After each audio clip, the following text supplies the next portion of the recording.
नमस्कार। उत्तराखंड विशेष में आप सभी का स्वागत है। मैं हूं आपके साथ परमीत कौर वालिया। उत्तराखंड के सीएम पुष्कर सिंह धामी ने हेली सेवा संचालन को लेकर वरिष्ठ अधिकारियों के साथ बैठक की। इस दौरान बैठक में सीएम धामी ने 4 धाम यात्रा में हेली सेवाएं दे रही विभिन्न कंपनियों और ऑपरेटर्स को कड़ी चेतावनी दी। सीएम धामी ने स्पष्ट किया कि हेली सेवाओं की सुरक्षा मानकों से किसी भी प्रकार का समझौता नहीं किया जाना चाहिए। साथ ही मुख्यमंत्री ने पिछले दिनों हुई हेली दुर्घटनाओं की ऑडिट और निरंतर समीक्षा के भी निर्देश दिए हैं ताकि ये दोबारा ना हो।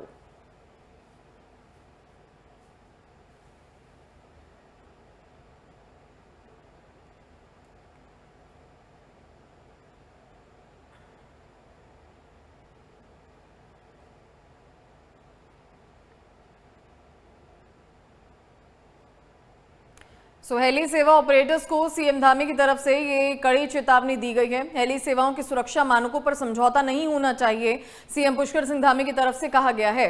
तो वरिष्ठ अधिकारियों के साथ सीएम पुष्कर सिंह धामी ने बैठक की है और हेली सेवा ऑपरेटर्स को सीएम धामी की तरफ से ये कड़ी चेतावनी दी गई है। लोकसभा अध्यक्ष ओम बिरला उत्तराखंड दौरे पर रहेंगे। उत्तराखंड पहुंचकर लोकसभा स्पीकर ओम बिरला मसूरी जाएंगे, जहां वे लाल बहादुर प्रशासनिक अकेडमी में आयोजित एक कार्यक्रम में शामिल होंगे और प्रशिक्षु आईएएस अधिकारियों को संबोधित करेंगे। इस दौरान कई गणमान्य लोग भी मौजूद रहेंगे।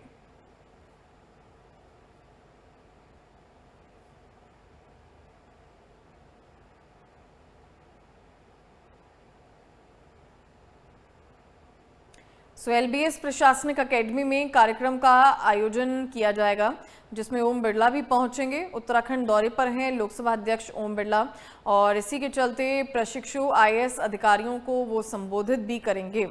एलबीएस प्रशासनिक अकेडमी में ये कार्यक्रम आयोजित किया गया है, जिसमें लोकसभा अध्यक्ष ओम बिरला पहुंचेंगे।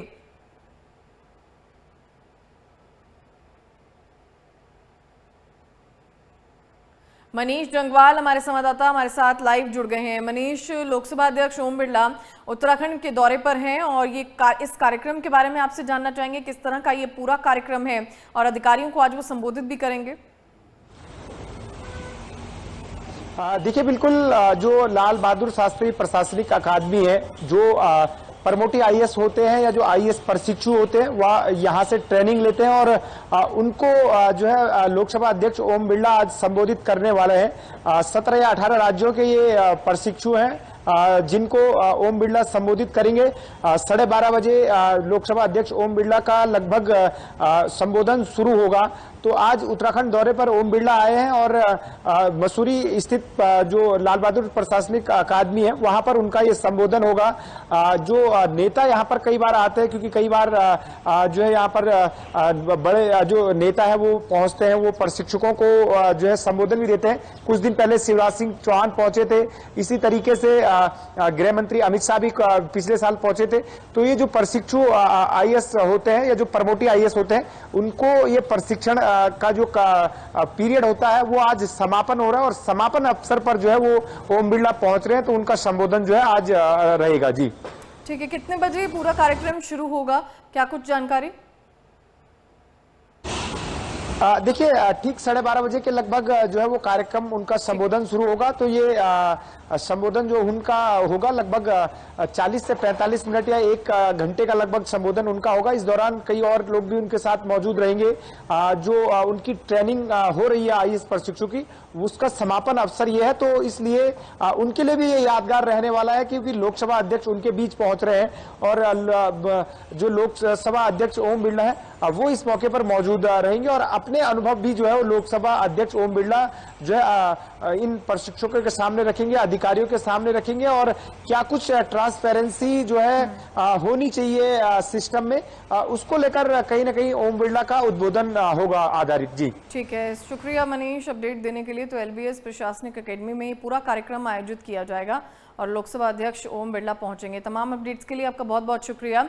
फिलहाल ये पूरा कार्यक्रम आज रहने वाला है, जिसमें एलबीएस प्रशासनिक अकेडमी में ये कार्यक्रम होगा। लोकसभा अध्यक्ष ओम बिरला इस कार्यक्रम में पहुंचेंगे। आपको बता दें, पहले से उत्तराखंड दौरे पर हैं लोकसभा अध्यक्ष ओम बिरला और आज प्रशिक्षु आईएएस अधिकारियों को संबोधित भी करेंगे। 12:30 बजे से कार्यक्रम शुरू होगा।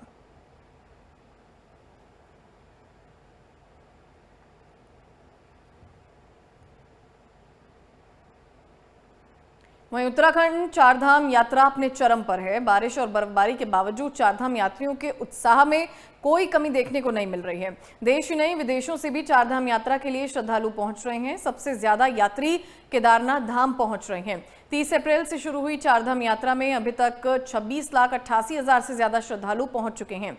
बुधवार को कुल 72,412 श्रद्धालुओं ने चारधाम यात्रा की। अभी तक कुल 26,88,473 चारधाम यात्रा कर चुके हैं। इसमें श्री हेमकुंड साहिब से श्रद्धालुओं की संख्या भी लगातार बढ़ रही है। चारधाम यात्रा को लेकर जबरदस्त उत्साह जो है वो श्रद्धालुओं में देखने को मिल रहा है। 27 लाख के करीब चारधाम यात्री जो हैं अब तक पहुंच चुके हैं। चाहे श्री हेमकुंड साहिब की बात हो, चाहे बद्रीनाथ की बात हो। और ज्यादा अपडेट्स के लिए मनीष एक बार फिर से हमारे साथ जुड़ गए हैं। मनीष, क्या कुछ अपडेट है? चारधाम यात्रा को लेकर जबरदस्त उत्साह जो है श्रद्धालुओं का देखने को मिल रहा है। चाहे बारिश है, चाहे वहां पर बर्फबारी हो रही है, लेकिन फिर भी उत्साह जो है श्रद्धालुओं का कम नहीं हो रहा। पहुंच रहे हैं, दर्शन कर रहे हैं। देखिए, बिल्कुल जो चारधाम यात्रा है वो अपने चरम पर है और पांचवें धाम हेमकुंड की बात भी करें तो वहां पर भी बड़ी तादाद में लोग पहुंच रहे हैं। उत्तराखंड में जो गर्मियों का मौसम होता है, कहीं ना कहीं जो पहाड़ी क्षेत्र है वहां पर ठंड रहती है।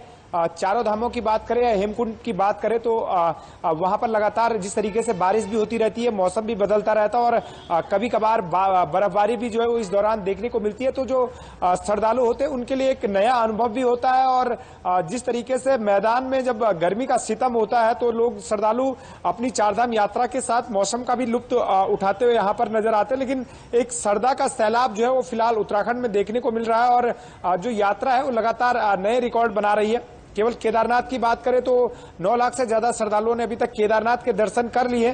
तो ये आंकड़े बताने के लिए काफी है कि आखिरकार किस तरीके से श्रद्धालु जो है वो चारों धामों की रुख कर रहे हैं। श्रद्धा अपनी जगह, लेकिन श्रद्धालुओं का जो सैलाब है वो लगातार बढ़ता जा रहा है। हालांकि अब जो है वो मौसम पर भी सबकी नजरें टिकी हुई है कि आखिरकार जब उत्तराखंड में मौसम पहुंचेगा, मानसून पहुंचेगा, तो उसके बाद थोड़ा सा यात्रा पर ब्रेक लगेगा। लेकिन जिस तरीके से यात्रा चल रही है, अनुमान है कि इस वर्ष 50 लाख का जो आंकड़ा है वो भी इस बार क्रॉस कर जाएगा। जी मनीष, श्रद्धालुओं का क्या कहना है? मौसम विभाग, एक्सपर्ट्स क्या कहते हुए नजर आ रहे हैं?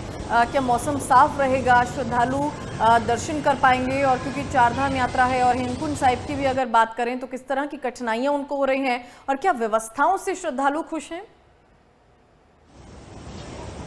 देखिए, व्यवस्थाओं की बात करें तो व्यवस्थाएं जो है सरकार और प्रशासन के द्वारा जो है वो दुरुस्त कर दी गई। हालांकि जो श्रद्धालु आते हैं वो अपनी व्यवस्थाओं को मैनेज करने के बाद ही आती है, क्योंकि सरकार का जो काम होता है वो व्यवस्थाएं चारों धामों तक या हेमकुंड साहिब तक बेहतर रास्ते प्रबंधन देने की होती है और खाने पीने या रहने की व्यवस्था जो होती है वो श्रद्धालु अपने आप खुद करते हैं।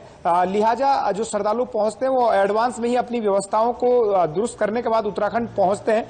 लेकिन अगर मौसम की बात करें तो क्योंकि ये जो चारों धाम है या हेमकुंड है, यहाँ पर लगभग पल पल मौसम बदलता रहता है और जब लगातार उत्तराखंड में मानसून पहुंच जाएगा, बारिश शुरू हो जाएगी, उसके बाद थोड़ा सा श्रद्धालुओं का आना कम हो जाता है। लेकिन अभी जो मौसम पल पल बदल रहा है उसके बाद भी श्रद्धालु जो है वो लगातार पहुंच रहे हैं। हालांकि वो मौसम का भी अपडेट लेते रहते हैं कि कहां पर कितनी तेज बारिश हो सकती है।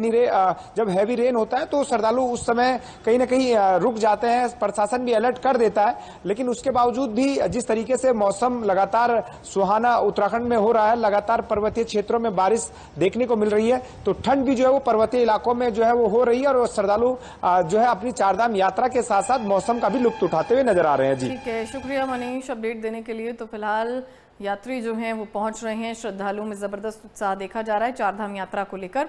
27 लाख के करीब चारधाम यात्रियों का आंकड़ा पहुंच चुका है और अनुमान लगाया जा रहा है कि ये 50 लाख को भी पार करेगा।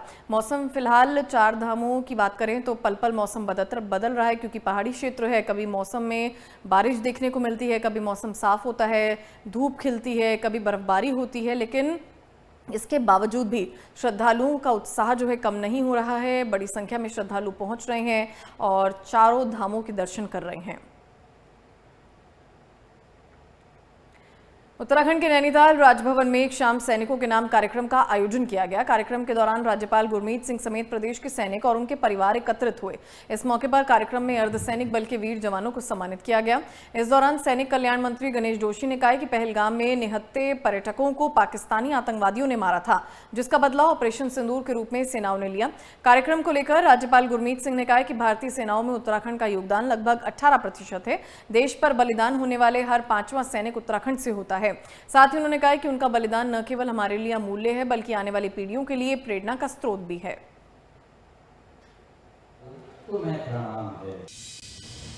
जितने भी डेकोरेटेड ऑफिसर्स, जेसीओ, ओआर हैं, जिनको राष्ट्रीय लेवल, नेशनल लेवल के ऊपर में वीरता के पुरस्कार मिले हैं, उनको हमने सम्मानित किया। हमने अपनी वीर माताओं को, अपनी वीरांगनाओं को सम्मानित किया। इसके अलावा जो भूतपूर्व सैनिक हैं, जो अच्छा काम कर रहे हैं समाज में, उनको भी सम्मानित किया। इसके ऊपर में गर्व कर सकें कि उत्तराखंड के हर एक घर से एक सैनिक आता है और बहुत खुशी होती है जब हम अपने आप नोटिस करते हैं कि 1834 डेकोरेशन उत्तराखंड को मिले।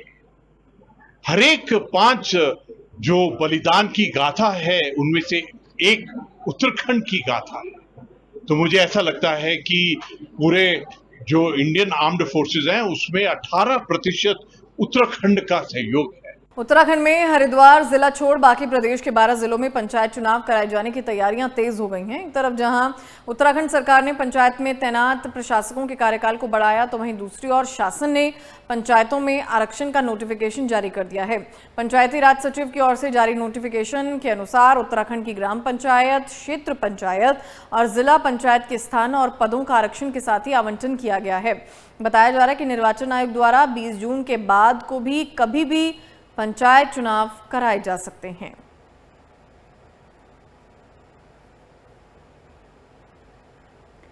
वहीं उत्तराखंड में भी इन दिनों भीषण गर्मी पड़ रही है। कुछ पहाड़ी इलाकों को छोड़ दें तो पूरे प्रदेश में हर जगह पर भीषण गर्मी का प्रकोप देखने को मिल रहा है।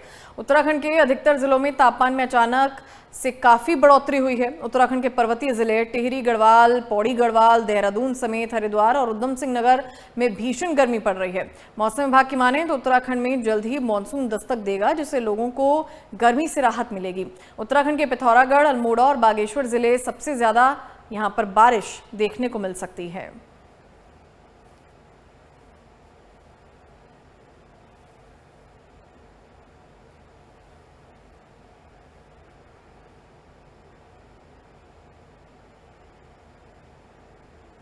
हल्द्वानी में सार्वजनिक स्थानों और कई इलाकों में पुलिस ने सत्यापन अभियान चलाया। पुलिस ने सुरक्षा को देखते हुए रेलवे स्टेशन, बस स्टेशन और भीड़भाड़ वाले इलाकों पर चेकिंग की। इस दौरान लोगों ने उनके आधार कार्ड समेत उनके बैग और अन्य सामान की भी जांच की।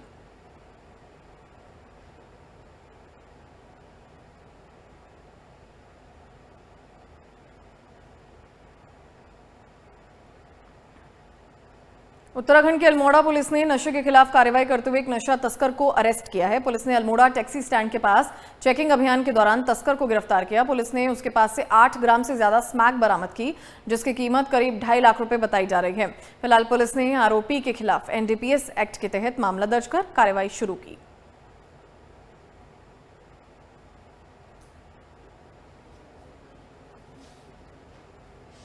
देखिए, नशा ऑलरेडी, जैसे कि माननीय मुख्यमंत्री जी का भी ये ध्येय है कि 2025 तक हमारे राज्य को नशा मुक्त करना है, उसी दिशा में हम लोग लगातार इसमें कार्रवाई कर रहे हैं। इस दौरान कई बड़ी बड़ी कार्रवाइयाँ हमारे द्वारा की गई है, जिसमें काफ़ी बड़ी मात्रा में चरस और गांजा और स्मैक और इवन अफीम तक भी हमने पकड़ी है। हाल के दिनों में गांजे भी हमने काफ़ी कार्रवाई की है, जिसमें कई कॉमर्शियल केसेस भी हमने इसमें दर्ज किए हैं। मैं आपके माध्यम से ये भी बताना चाहूँगा कि जो भी ये इस तरह की तस्करी में या इसमें इन्वॉल्व है, उनके खिलाफ कड़ी कार्रवाई करेंगे, उनके खिलाफ गैंगस्टर की कार्रवाई भी करेंगे और जाँच के उपरांत अगर पाया जाता है तो प्रॉपर्टी सीजर की कार्रवाई भी हम करने से नहीं चूक। उत्तराखंड के पर्वतीय क्षेत्रों में जहां धीरे धीरे मौसम का मिजाज बदलता हुआ नजर आ रहा है, तो वहीं कई जगहों पर बारिश भी देखने को मिल रही है।